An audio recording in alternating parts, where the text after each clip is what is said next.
Erev Tov Chavrim, I'm Stephen Ben-Nun. You're watching Israeli News Live. Tonight we're looking at two different stories, or at least opening the door to one of the biggest investigations we have ever done here at Israeli News Live. We're going to be going into that door just a little bit as we prepare to unfold some very disturbing information about organized crime, and of course the paper trail, the money trail, you might say, that leads to that different crime that we're going to be speaking about tonight. Before we get into that, though, we're going to be talking a little bit more about this ISIS connection, what's going on there, and that's going to be another story. I'm going to go into it even deeper later this week as well. I know someone had sent me a video where Brother Paul Begley had spoke about ISIS, and my report on that Turkey had freed the ISIS militants, but said that we were wrong when it came to the United States helping to facilitate their movement over into Iraq.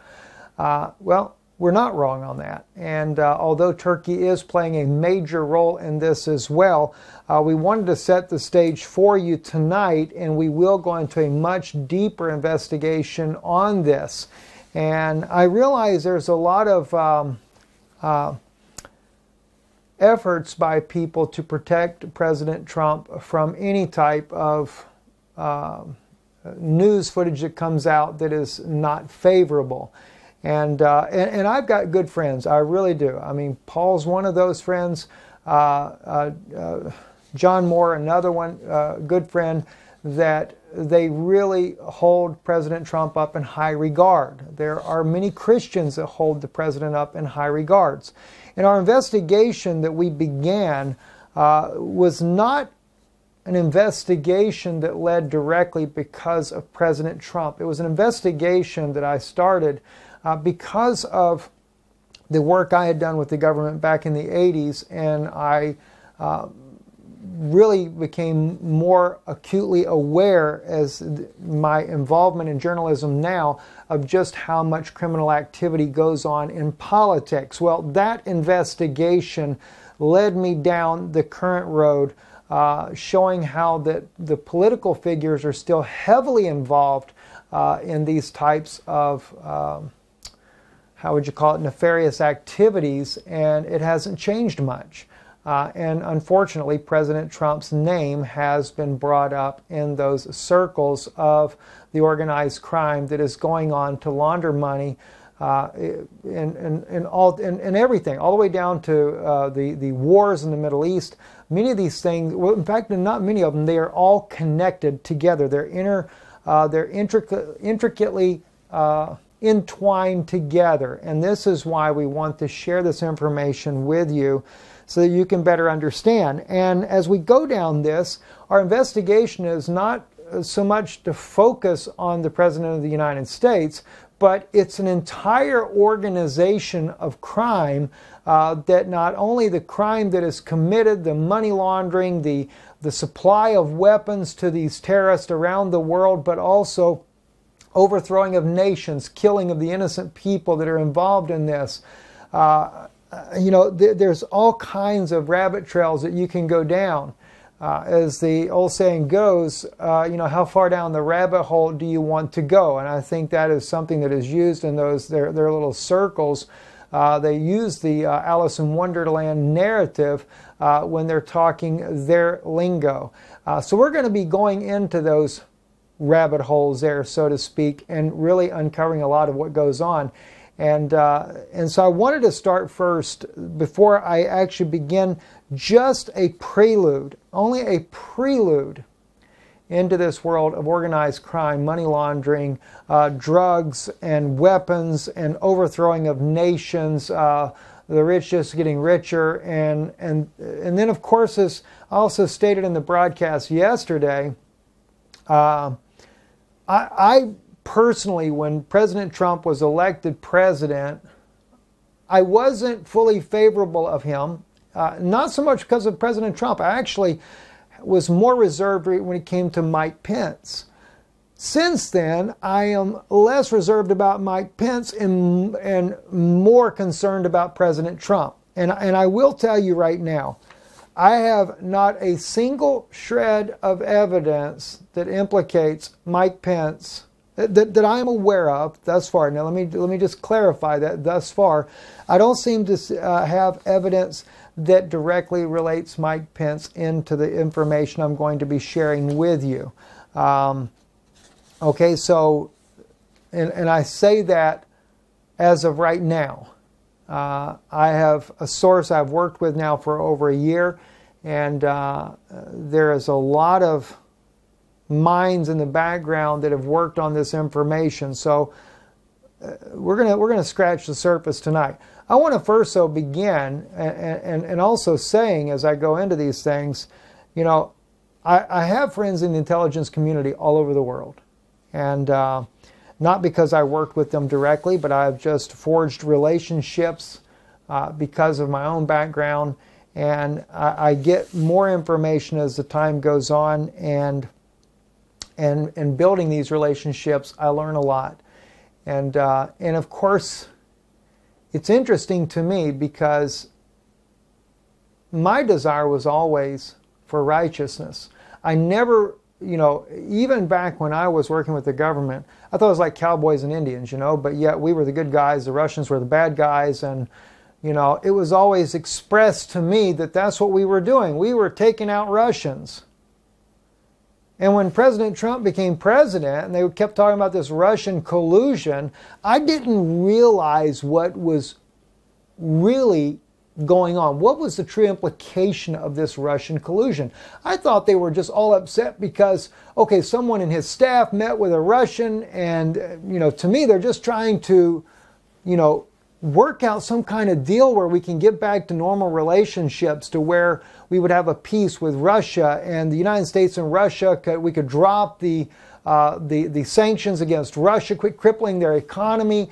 And I thought that President Trump and Vladimir Putin would do this, and it would calm things down in the Middle East, and everything would be wonderful, and we don't have to worry about Armageddon, so to speak, or an apocalypse all of a sudden coming upon the planet with nuclear annihilation.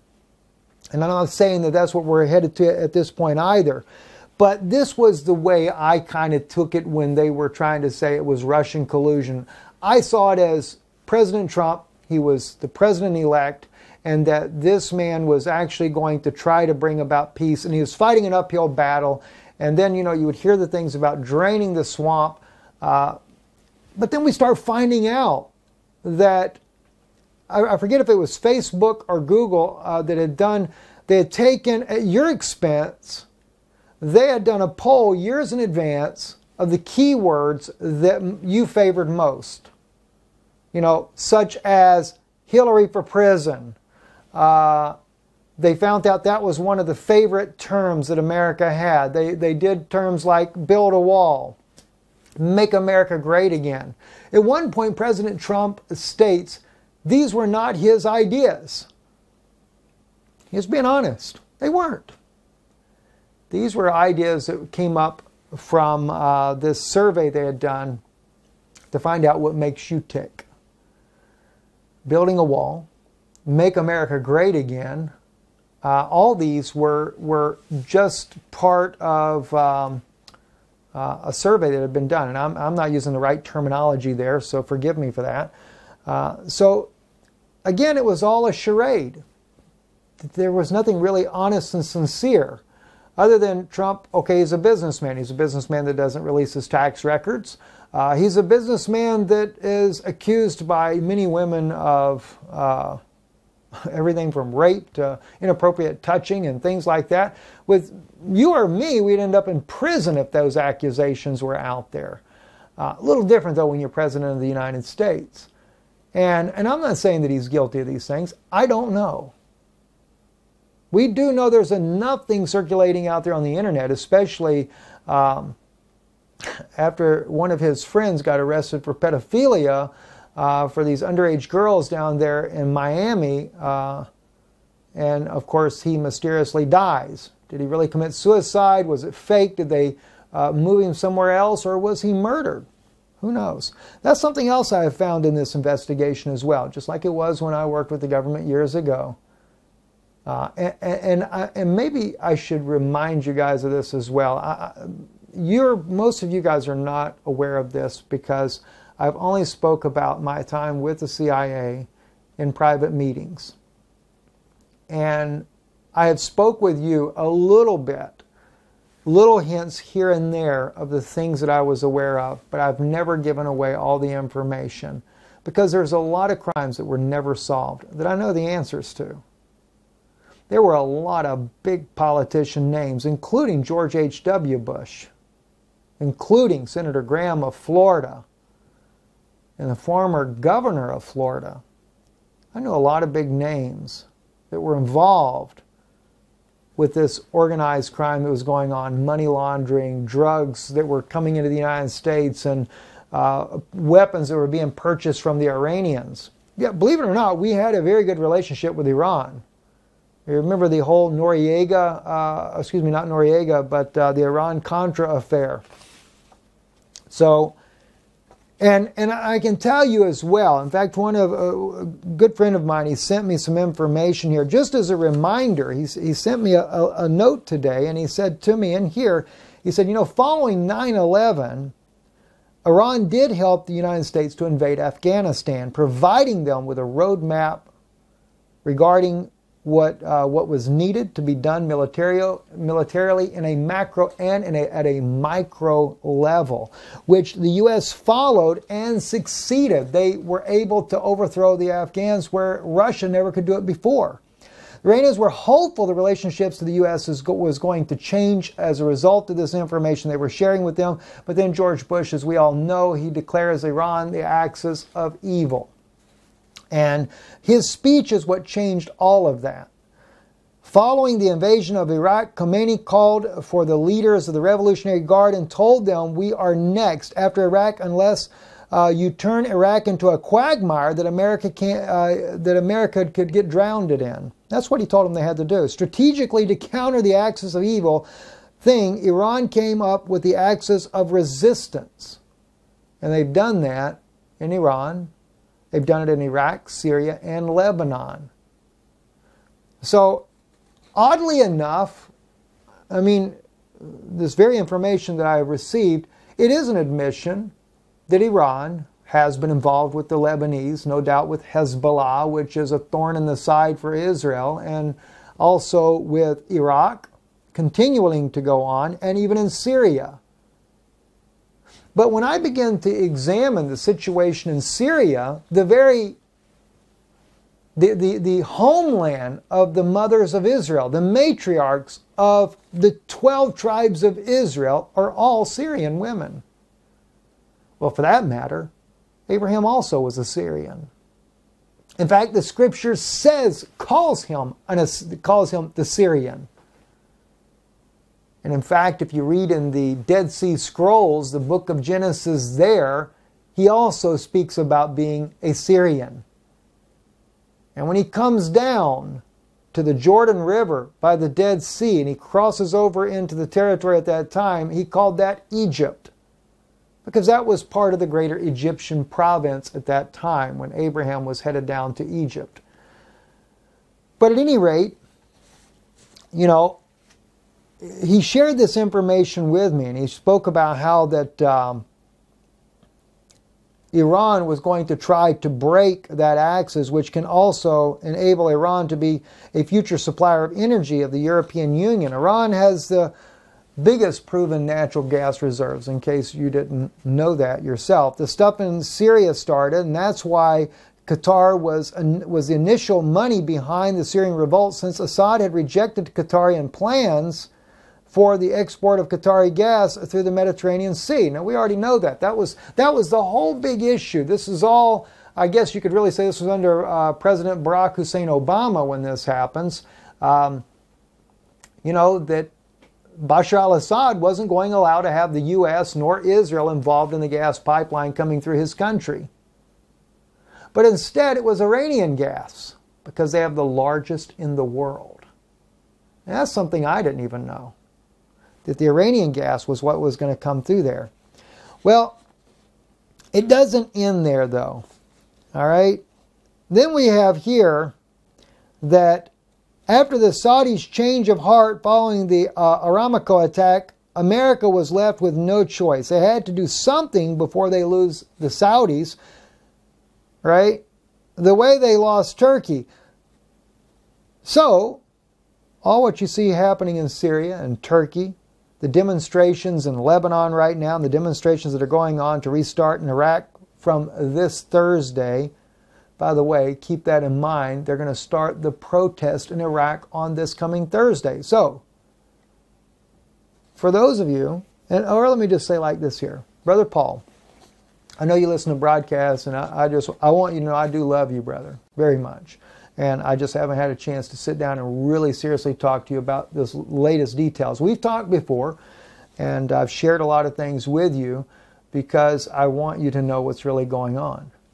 And but this coming Thursday, you're going to see restarted in Iraq, okay, a whole new thing coming up.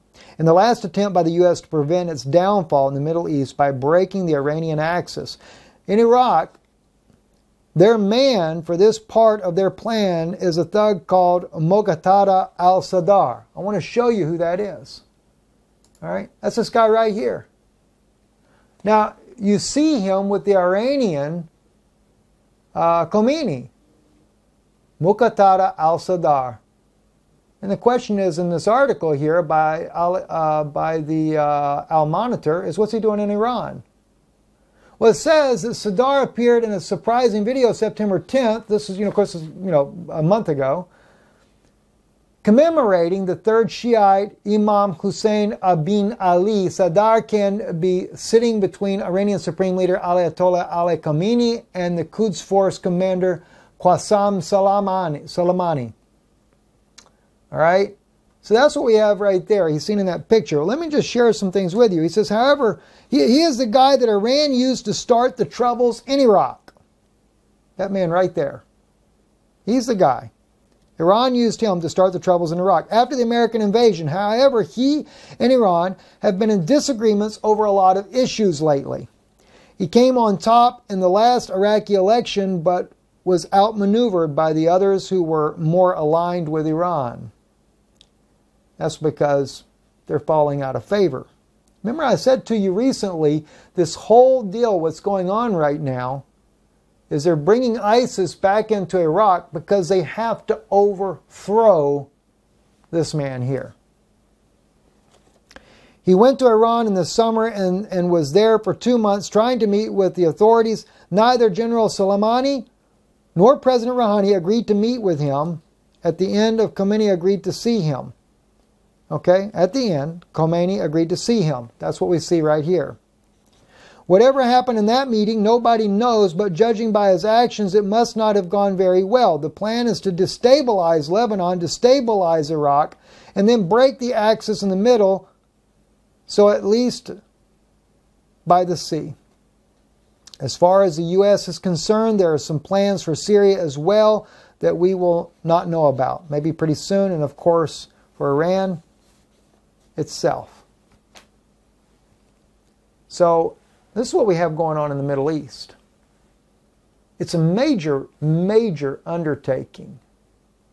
Now, it's also the reason why Afghanistan, we still have our troops in Afghanistan to protect the poppy fields, which, by the way, it is the Revolutionary Guard. I did a complete story on that with you guys not too long ago. It's the Iranian Revolutionary Guard that helps the United States, and oddly enough, Israel has troops also on the border of Afghanistan and Iran right now, and this is where they take the money from the poppy fields, and they take and they transport that through Iran down to Turkey. The Iranian Revolutionary Guard hands it over to the Turkish military. They then take the poppy over to the border there of Eastern Europe, and the poppy is then transported into Europe, sold. Everybody gets their cut along the way. So we talk about attacking Iran here in the United States, and it's the axis of evil, and of course we do fight against them, but when it comes to the drug money and the drug laundering, getting that money into Europe, well, the United States is very cooperative with the Revolutionary Guard to do that. When it comes to getting into the United States, no big problem. C-130 is transported all the time. We shared that information with you guys so you would know what's really going on in behind the scenes, the cooperations that go on. But anyway, as I reported to you all this week, and I was doing it in just little bits and clips and things like that, and I really not giving it the true attention that it deserved, was the situation that was happening with ISIS.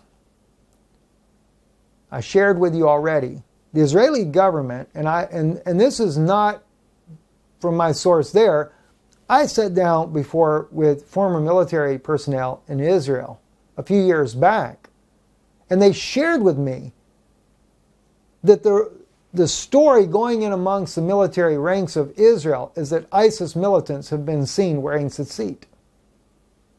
And then we see Russia, I guess when they're not so happy with the United States, they disclose how that our Black Hawk helicopters are transporting ISIS leaders and their families to different locations inside of Syria.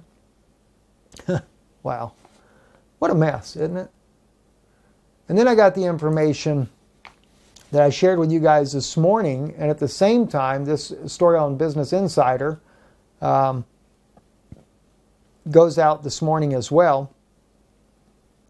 I don't know if they were before us or after us, whatever. It just said 10 hours ago. Trump claimed that the U.S. captured all ISIS fighters, but they just launched a major attack on Iraqi oil field. ISIS fighters staged an attack. I think they actually may have come out. I think Reuters came out with this before I did, because I think I reported around noontime. Staged an attack on the Iraqi oil field in the wake of a panicked troop drawdown neighboring Syria and Iraq government and refusal to have additional U.S. troops deployed there. 2 members of the Iraqi security forces were killed. 3 additional members wounded, Reuters reported Monday. So those of you that caught our report earlier today when I got the intel on it, the first ISIS attack, as I call it, and it is reborn in the northern Samarra, Salah ad-Din province of Iraq. They attacked and killed Colonel Alami, the chief of the 4th Provincial Police Brigade. 2 of his lieutenants and 4 soldiers. There were a number of other injured soldiers as well in this attack. And, of course, this is what got it all going. So, and then we have to ask ourselves, too. Then Trump comes out. Washington Post puts out this story here. Trump says the PKK is worse than ISIS. And the guy that writes it says, I say he's wrong. And I'm a Turk. All right? The PKK is worse than ISIS. Donald Trump states this. No wonder why. I mean, what is it? Is the president now trying to justify why he pulled our troops away from the northern border? Because the PKK is actually worse? Well, you got to keep in mind, after all, Turkey is a NATO ally, and of course they're a big ally, and they buy a lot of military equipment from the United States, and you can't have America great again if you're going to bite the hand that's feeding you, right? So you've got to kind of side with Turkey. I guess that's really the way it goes. Not to mention we have a military base in Turkey, and the United States can't afford to lose that base, especially after I just read you this report here of what's going on. Why, Iran is actively involved to try to overthrow what the United States is doing. Now, it's interesting because the source that I have there, he doesn't mention Israel a lot, and he's not against Israel. That's the interesting thing. He's not against Israel at all. But I do know Israel has played a heavy hand even with ISIS as well, because it serves the purpose.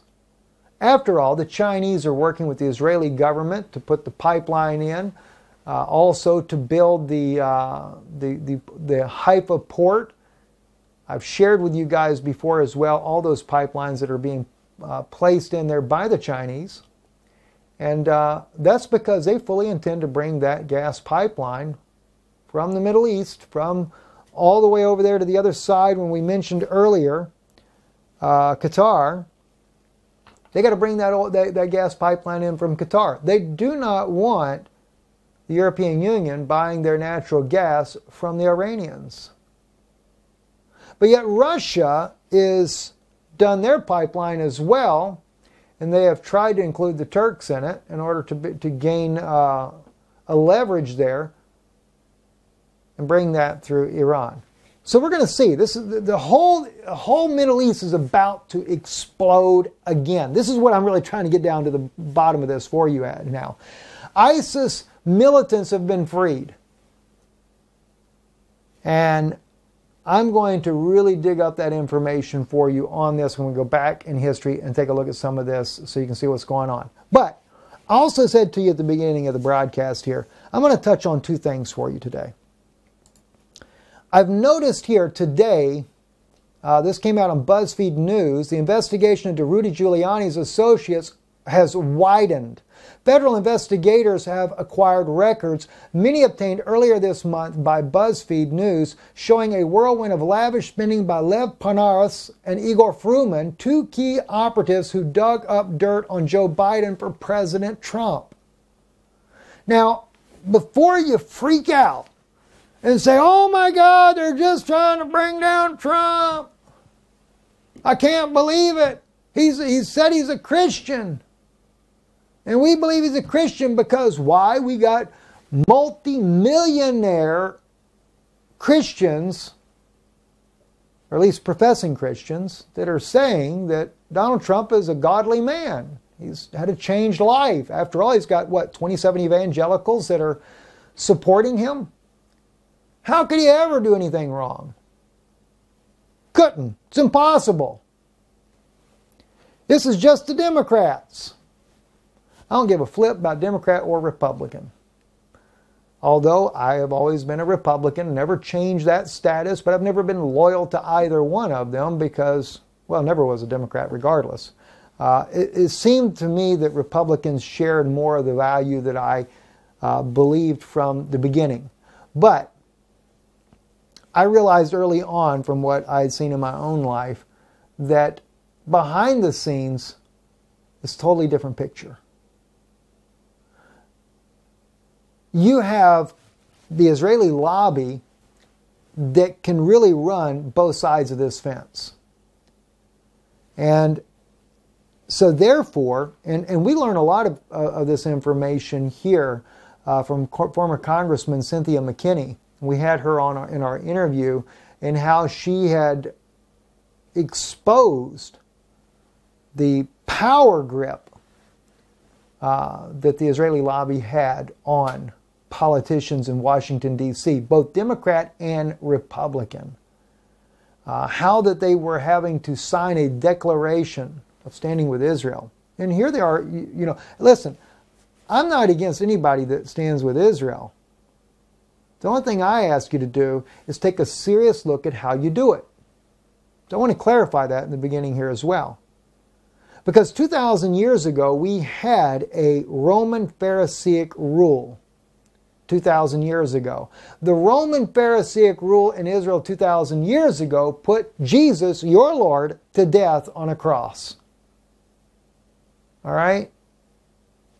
And the funny thing is, the Pharisees haven't changed one bit.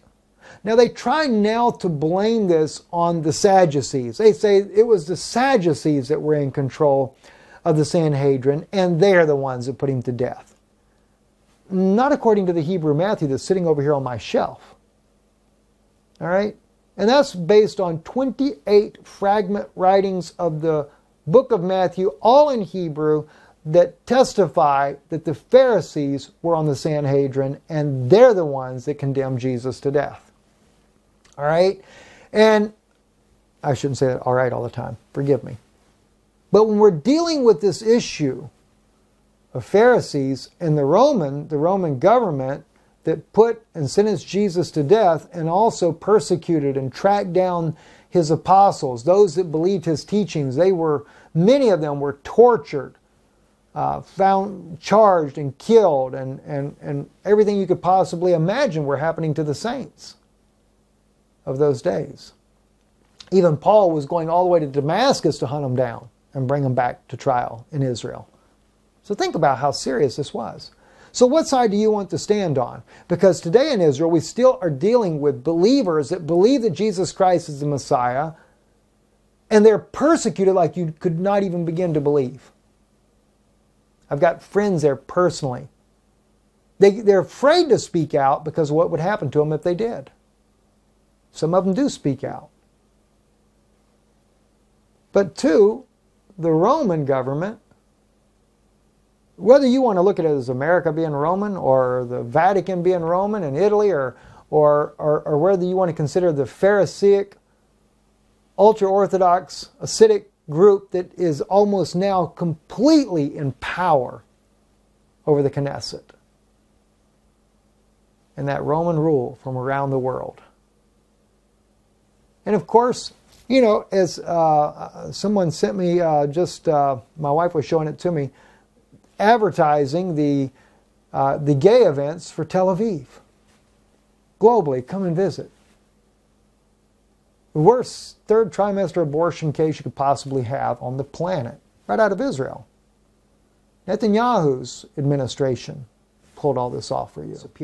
Now, we shared with you, when we first began this investigation a little while back, we also shared with you about different people such as Leonid Tiff, the case against him where he was arrested.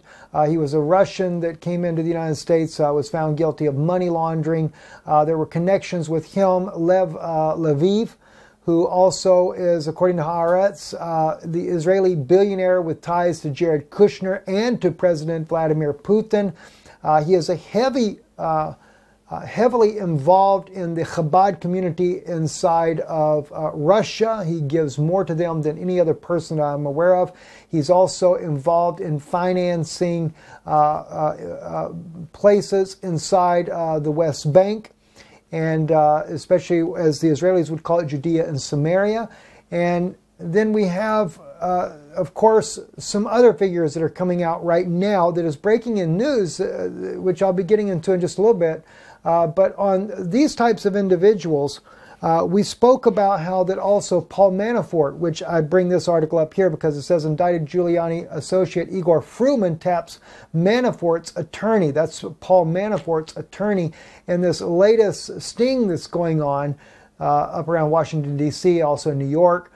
Individuals that are very closely connected to President Trump that are also connected to Ukraine. So the whole issue about Joe Biden, his son, and their links to what went on in Ukraine, as I said before, I would have to do something that would show you that who's more involved in Ukraine. I don't doubt that Joe Biden and his son didn't have some play in this as well, but it just so happens that the investigation I've been on now for a year has led me down a different avenue with a lot of other figures. And again, Trump just happened to come up in the mix in this. And it's not a very pretty mix either. So, you know, we can go back to 2007 when Paul Manafort, Rick Gates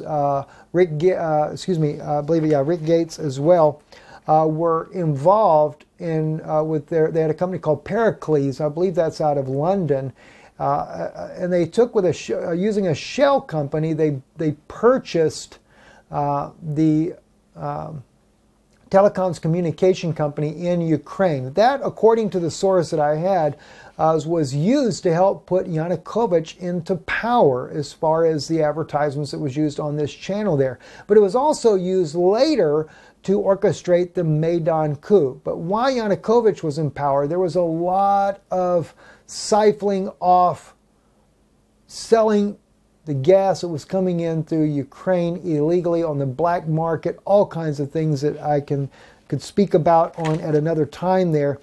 But this is where so many of the names that are connected, whether directly or indirectly, to President Trump, as well as to President Putin, and to his, the famous man, as they call us, Putin's chef, and a bunch of other oligarchs that indirectly were beginning to connect President Trump and President Putin together.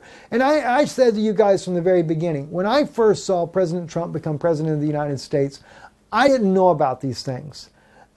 In fact, when they talked about Trump and the Russian collusion and the Mueller investigation that went after Trump over what was his connections to the Russians, to Putin specifically, and that Putin helped him to get into office, I thought this was just a charade, and it was just really a joke.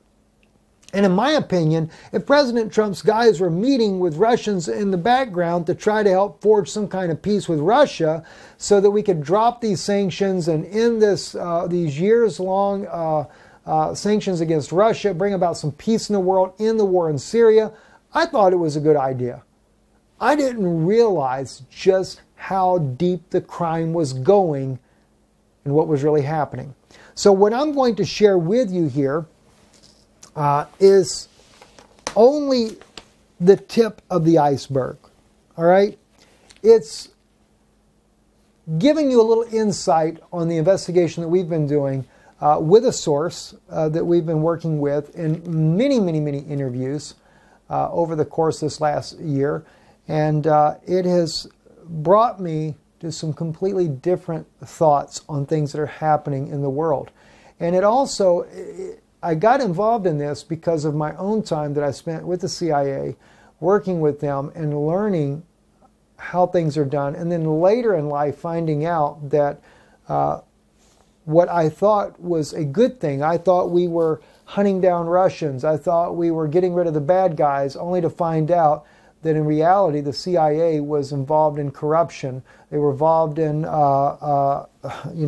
major organized crime networks, bringing drugs into the United States, and then money laundering money through political figures, both Democrat and Republican. So this is why at this point now, I have very little respect for either parties. But he also says LLCs or incorporations are used to launder dirty money, especially into real estate projects, and sometimes LLCs are simply a deceptive shell company, and an LLC sometimes is a legitimate project or business, but which could also be sometimes used illicitly. If dirty money is moving, being laundered, cleaned via deceptive stealth, in particular with regard to real estate, then it is moving as money bundles being broken into smaller deposits via creating LLCs or incorporations. And with that roadmap, then the FBI can seek the companion's checking accounts. So the LLC roadmap we harbor is akin to seeing many checking accounts. And we thereby present multiple movements of stealth money being an organized crime network, transactions seeking by date spanning over the last 25 years. All right, so this is what we're looking at right now. And in the near future, I will be sharing with you where you can actually see the information I'm going to speak about now. I want to take, though, with you, and just to give you a little look, this is going to be dealing more with Ukraine.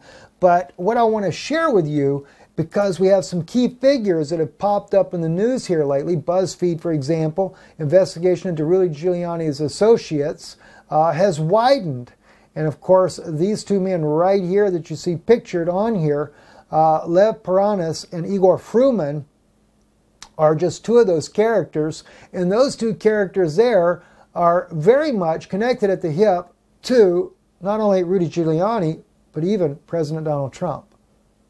All right, and this article right on here says Fed arrests fourth defendant in the Ukraine campaign finance case tied to Giuliani, and that happens to be David Correa, who worked with Rudy Giuliani associate Lev Parnas, is now in federal custody and will be arraigned Thursday before the U.S. District Judge J. Paul Oetken in Manhattan Federal Court, a Justice Department spokesperson has said.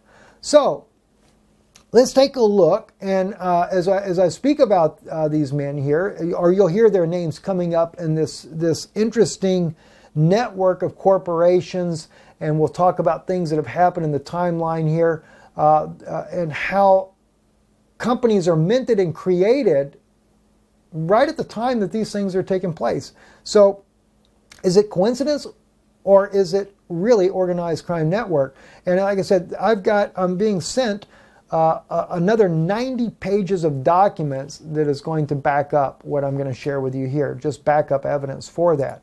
But we're going to be talking about Dmitry Rybolovlev, who is a Russian billionaire. Also, he has sold out his company in Russia and has massive, many, many companies here in the United States. All right, we will be talking about, we've already talked a little bit about Paul Manafort, Rick Gates, Rick Davis. and I've spoken about them before as well. Also, Lev Lviv, the Israeli billionaire with ties to Jared Kushner and Putin. I won't be getting to so much to Lev Lviv this time around here, but I will tell you that these financial records, these companies, the ties, they all link together in a very peculiar way.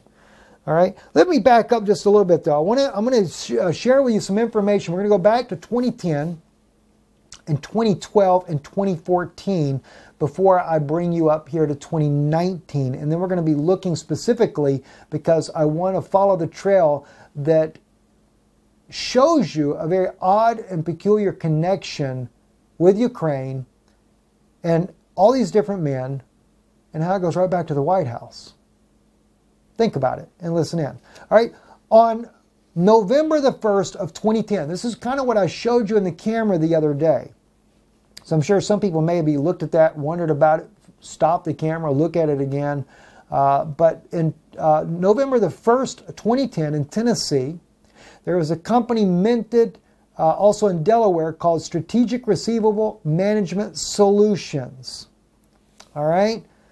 Now, just keep that in mind, because also the very next day in Florida, in Boca Raton, there was a company called Parnas Holdings LLC that was minted by Lev Parnas. Okay? Lev Parnas. Now, let's just remember who Lev Parnas is. All right? And that's that guy right there, if I'm not mistaken. That's Lev Parnas. Okay? Now, later in the month, 2 years later, in the same month of November, on the 27th, there was a $2 million bank loan. Now, the source I have has a note on here that is redacted. In other words, he has information that connects all of this, but he doesn't want to reveal it other than directly to the FBI. All right, on the same day of November 27th, 2012, in Tennessee, Strategic Acquisitions Group 2 is minted. And within 3 days, Strategic Global Assets of Boca, a Lev Parnas and David Correa company, is also minted. All right? So just follow what we're doing here. I know for many that are listening in, this is probably going to be like, one of those things right over your head, right? And it's very tedious information. And maybe there's some of you out there that really understand this will be like, really get into it. And if you do, listen, or do some research with me, share me your thoughts with it, right? All right, now we're going to fast forward a couple of more years to 2014. Okay? And in 2014, Trump Miami Resort Management.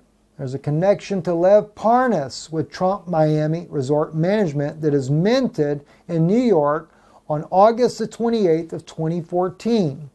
On the same exact day, August 28th of 2014 in Florida, California Partnership, West Palm Beach is minted by David P. Correa.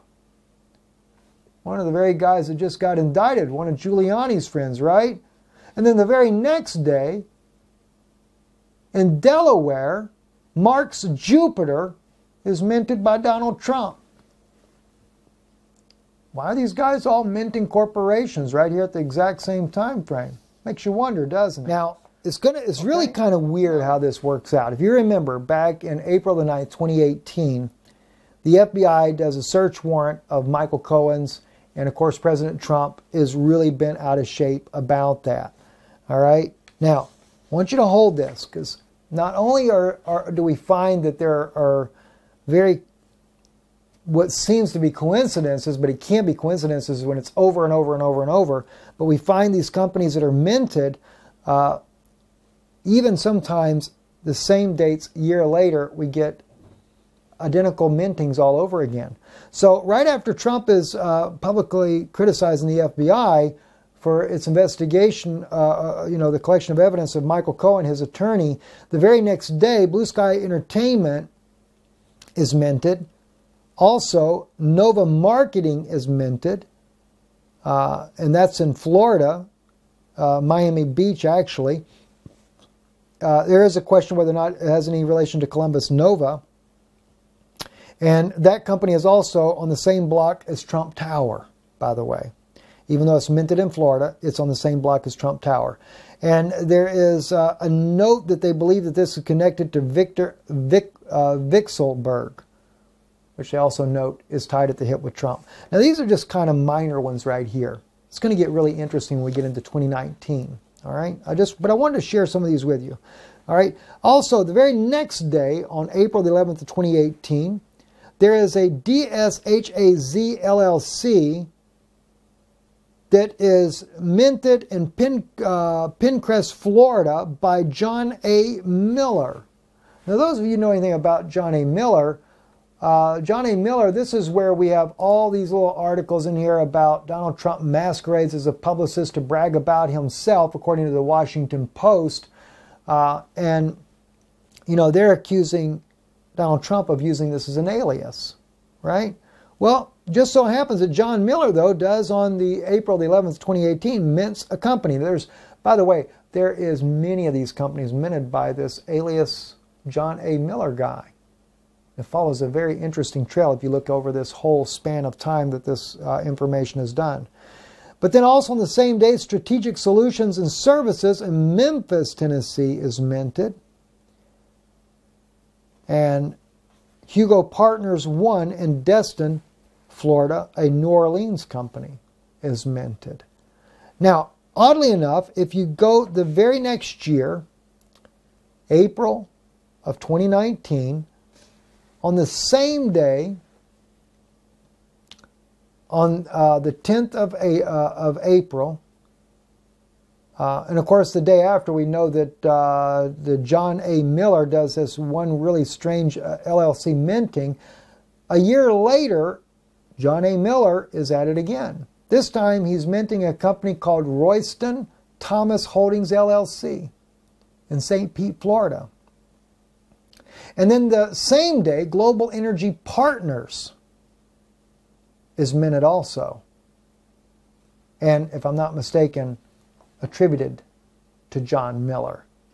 Now that's just to kind of set a little bit of the stage. Now we're going to really get into the Ukraine side of these things. All right? I just wanted to set a stage for you there. Now, if we go back just a few months ago, in July, on July the 18th of 2019, approximately around that date right there, Trump puts a hold on Congress, the Congress-approved military aid to Ukraine. He puts a hold on that money. It's already been approved by Congress. It's ready to go, but he puts a hold on it right around that time frame. Okay? And during that, I have to get my right pages here. Give me 1 second.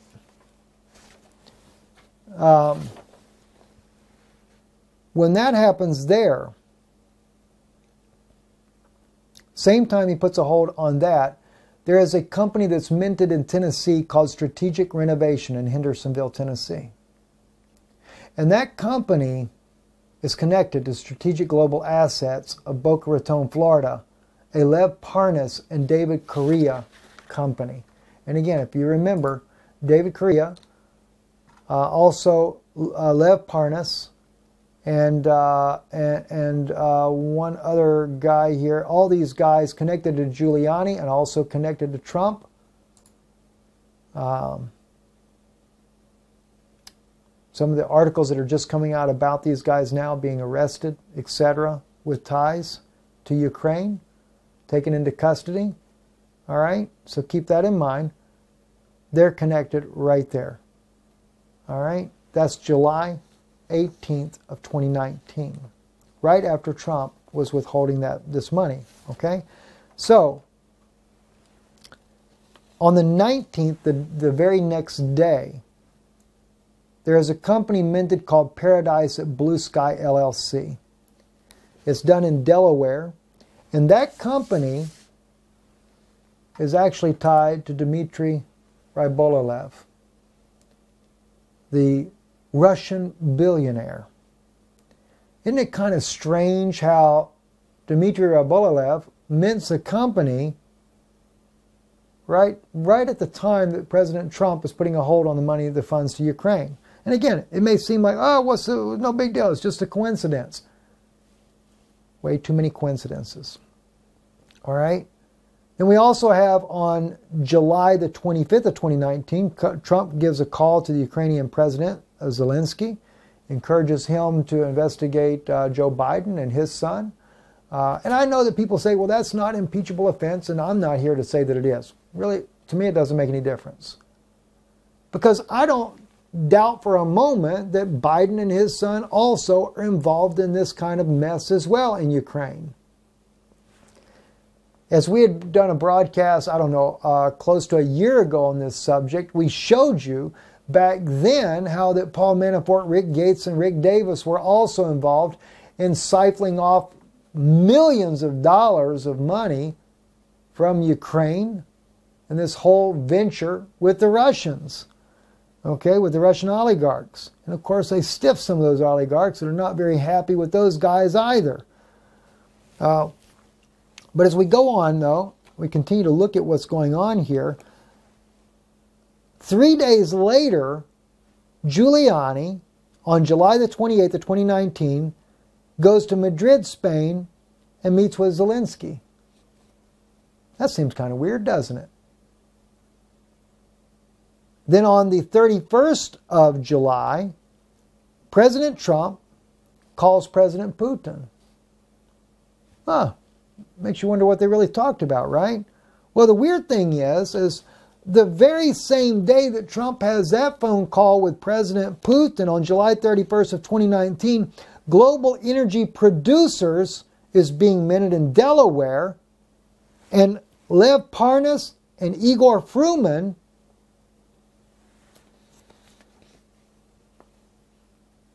Giuliani clients, seem to have a connection to that.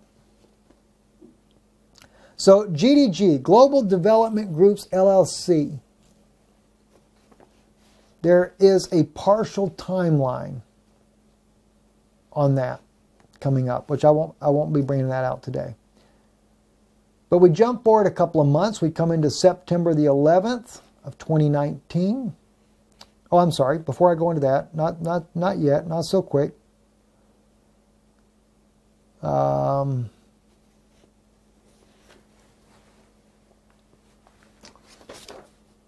On September the 1st of 2019, Mike Pence has a meeting in Warsaw with the representative of the Ukrainian President Zelensky. Secretary of State Mike Pompeo is also in Warsaw at that time. On the 2nd of September 2019, we end up getting this Lev Parnas company and David Correa company that ends up being minted in Orlando, Florida, called Protect Services. A day later, we have in California Red Phoenix Corp, which is Red Phoenix Consulting in Santa Ana, also being minted. Now, that may not make a whole lot of sense to you guys right now because there's a lot more documentation when it comes to Red Phoenix that connects a lot more money trails that I'm not even speaking about right now. But I just wanted to throw that one in there so you have an idea of where we're headed with all this. All right, so now, then we take and on September the 11th, Trump lifts the hold on the $391 in military aid to Ukraine. And right after he lifts that hold, the very next day in Delaware, Paradise at Blue Sky LLC is minted. And once again, Dmitry Rybolovlev, the guy you see on your screen behind me there, is minting another company that's connected to him. You see, guys, what makes all this so strange, and this is, like I said, this is just a small fragment of information, is that this can't just be coincidences that every time the president is having certain meetings that his associates, directly and indirectly, all of a sudden all start minting a bunch of companies. As the source that brought this to my attention said, it's like looking at a checkbook. It's like looking at someone's checkbook and seeing what they do. And this is what the FBI does. They investigate these things. Where does the money go? That's exactly what we're dealing with. And that's just a little bit on Ukraine. And like I said, I'm not even getting into the depths of all this information. It is volumes and volumes and volumes of information. A lot of this is well over my own head. But the money trails are endless. And the amount of hours and research I've done in these money trails and connecting the people. And not only, right there, all I did was I just read to you the company names, the involvements, the time frames, the things that Trump did.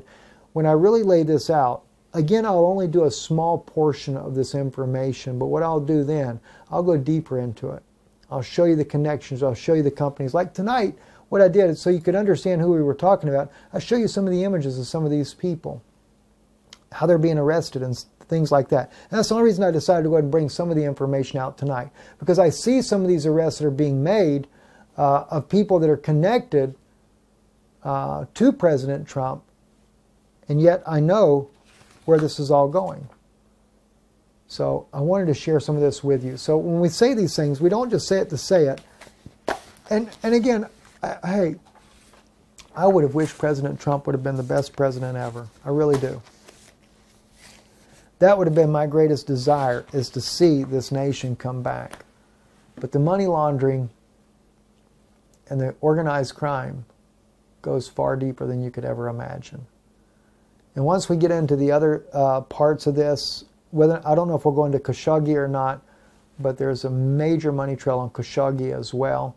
I know the individuals that have worked on this information, their desire is to see that organized crime is finally prosecuted.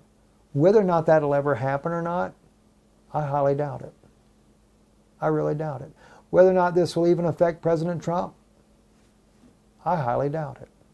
Even though the evidence is overwhelming in the documents that I'll be sharing with you this coming week is mega overwhelming. But unfortunately, the blinders are on people's eyes so much, and it has almost become to a cult-like status. And everybody thinks that people are just out to get Trump. You know, it's just evil. That's all there is to it. If we did the things that we see that are going on in this administration, we'd be in jail the next day.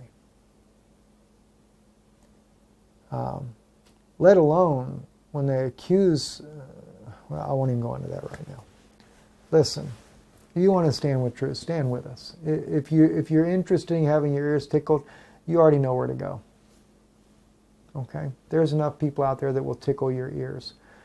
We try to just really tell people what's the truth here. And we don't play games about it. We just tell it like it is. If that's what you're interested in, is knowing the truth, stand with us, support the work we do, because believe me, when you stand for what the truth is, there's not many people interested in supporting truth. They will flood money to the lies. And we do thank you for your kindness in standing with us. God bless you. Thank you for watching tonight. Our website is IsraeliNewsLive.org. Also, our mailing address normally appears right here on the bottom of the screen for you. If you want to click there, I don't seem to have it anywhere on the computer here, but anyway.